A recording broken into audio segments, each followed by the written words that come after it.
Assalamualaikum warahmatullahi wabarakatuh.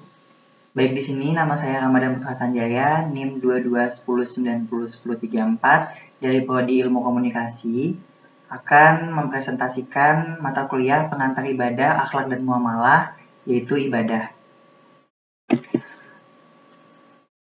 Baik, di sini ada peta pikiran. Yang pertama, kita akan membahas mengenai pengertian ibadah, lalu dilanjutkan ke hakikat ibadah, lalu pembagian ibadah, fungsi ibadah, dan yang terakhir ada prinsip ibadah. Yang pertama ada pengertian ibadah. Pengertian ibadah berasal dari bahasa Arab, yaitu ibadatan, yang mempunyai arti taat, tunduk, patuh, hina, dan pengabdian. Nah, istilah ibadah yaitu sebutan yang mencakup seluruh apa yang dicintai dan diridhoi Allah Subhanahu wa taala, baik ucapan ataupun perbuatan, zahir ataupun batin. Selanjutnya ada beberapa pendapat para ahli. Yang pertama datang dari Yusuf Qaradawi, yang mendefinisikan ibadah adalah cinta dan ketundukan yang sempurna, cinta dan ketundukan kepada Allah Subhanahu wa taala. Selanjutnya datang dari Ibnu Taimiyah, yang mendefinisikan ibadah sebagai puncak ketaatan dan ketundukan yang di dalamnya terdapat unsur cinta, al-hub atau penghambaan diri.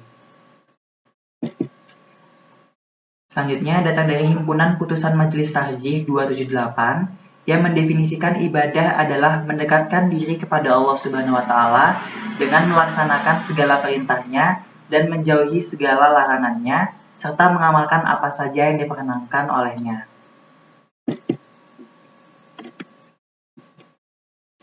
Yang terakhir datang dari ulama fikih, yang mendefinisikan ibadah adalah apa yang dikerjakan untuk mendapatkan keridhaan Allah Subhanahu wa taala dan mengharapkan pahalanya di akhirat.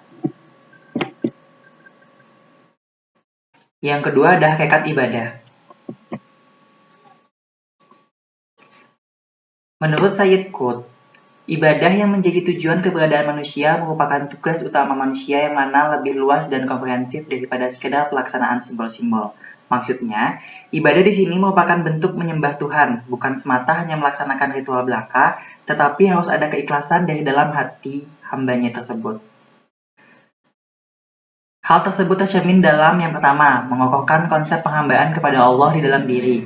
Maksudnya, kita sadar bahwa kita adalah makhluk ciptaan Allah dan kita harus kokoh menyembah hanya kepada Allah Subhanahu wa taala.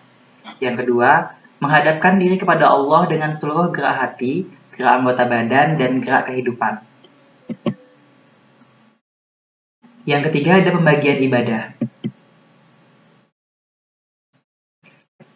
Ibadah dibagi menjadi dua. Yang pertama ada ibadah mahdah atau ibadah khusus. Yang kedua ada ibadah ghairu mahdah atau ibadah umum. Ibadah mahdah adalah ibadah yang telah ditetapkan Allah akan tingkat, tata cara, dan perincian-perinciannya. Ibadah mahdah bersumber dari Al-Quran dan Al-Sunnah. Sedangkan ibadah ghairu mahdah atau ibadah umum adalah segala perbuatan baik yang dilakukan dengan niat semata-mata hanya untuk mengharap ridho Allah Subhanahu wa taala.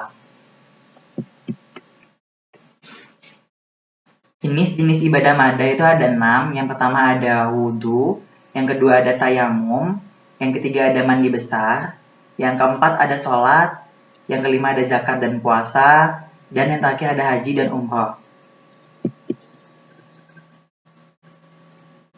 Jenis ibadah ghairu mahdah, berdakwah yang pertama, yang kedua ada amar ma'ruf, yang ketiga ada nahi mungkar, yang keempat ada menuntut ilmu atau belajar, yang kelima ada bekerja, dan yang terakhir ada tolong-menolong.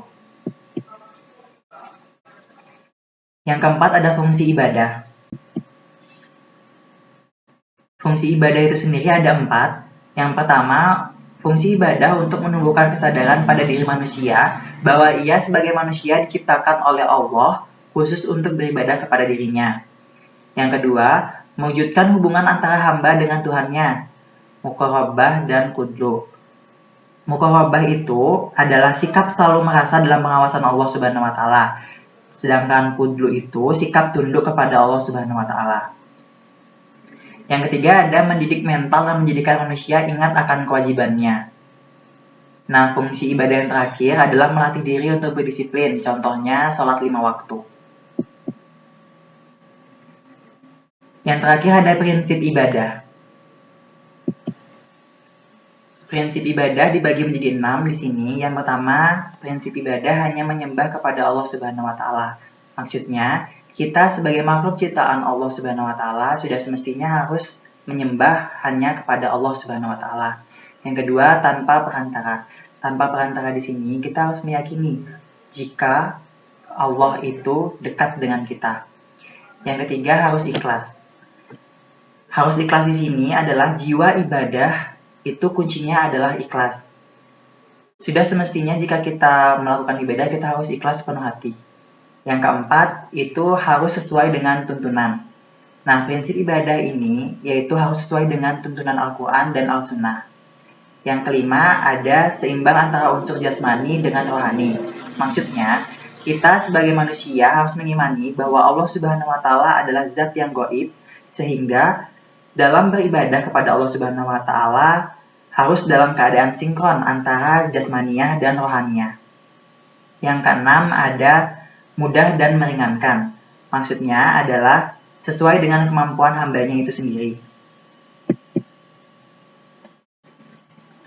Baik, sekian presentasi dari saya. Jika ada kurang katanya, saya mohon maaf. Wassalamualaikum warahmatullahi wabarakatuh.